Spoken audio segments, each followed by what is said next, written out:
Whisky.com news on the 19th of September 2022. And we have a number of very interesting news. The first one from Glenturret, and it's like, a first whiskey that is over 50 years of age from Glenturret. Limited to 150 bottles, so very, very rare, and it will be sold at around 46,000 euros, dollars, something around there.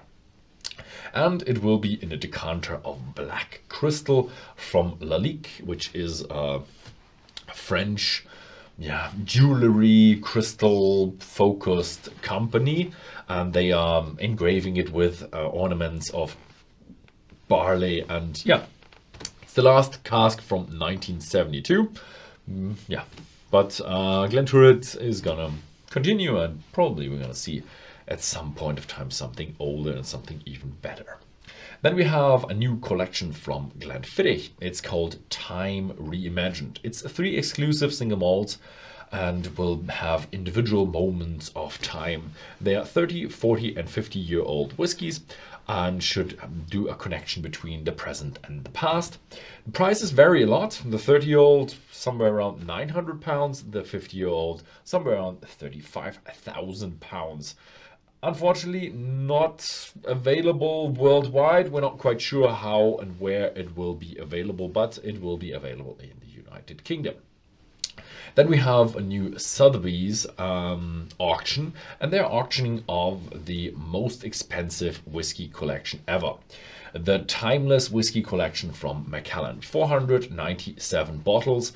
30 bottles at least over 50 years of age. Amongst them is the Lalique Six Pillars collection. Yes, the same French jewelry company, and that alone is worth at least $500,000. At least they say that, and with the total amount they are estimating at $2.1 million. And Lalique also did the platform for Sotheby's, where all the whiskies will be presented, and nice, very, very expensive for very, very high class people.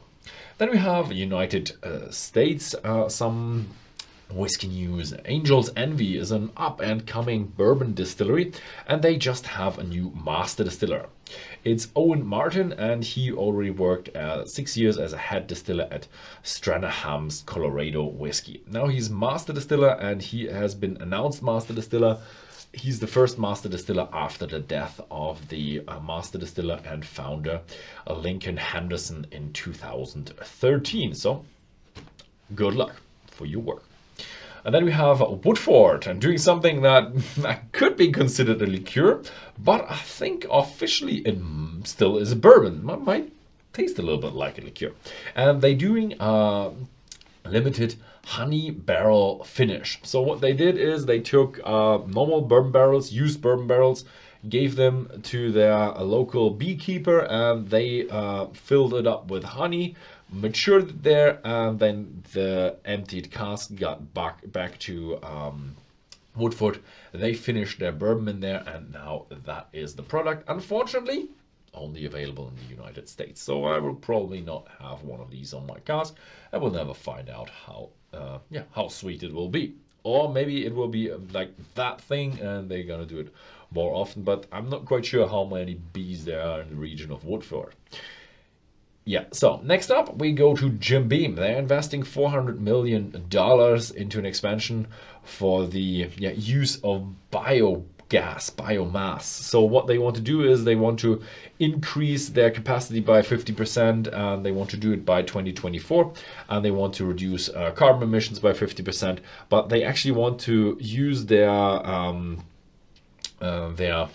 waste material for the production of biogas, and they then want to use that biogas in the production of the whiskey. And also they will make a lot of fertilizer in the process, like really biological fertilizer, as it is the waste product of that biogas production.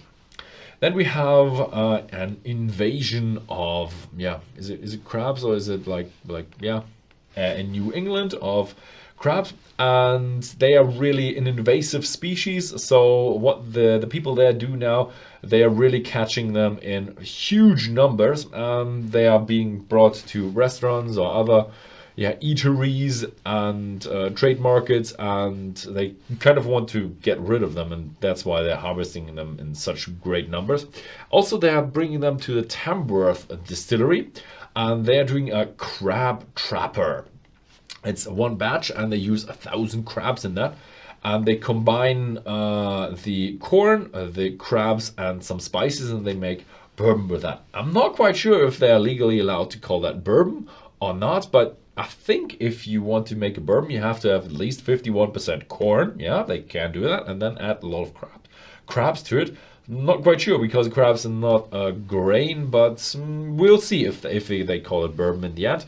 And we could have a look in the ATF title, or section 25 title 5, something around there, and where there's a definition of bourbon in there, if that is legal to have a crab bourbon. Then we have the international news for whiskey.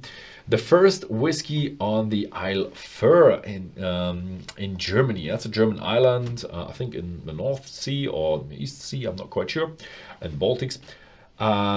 It's the Hinrichsen farm, and it's the first on Foehr, and they are really a single farm distillery where they grow their own barley, they have their own malting floors, and they will do single farm, single cask whiskies, and they also want to do a cuvée. So they already have filled some casks, and it will come out during the next years, hopefully, but it will be probably pretty small amounts and pretty high prices, as it's one of these artisans, very renewable energy,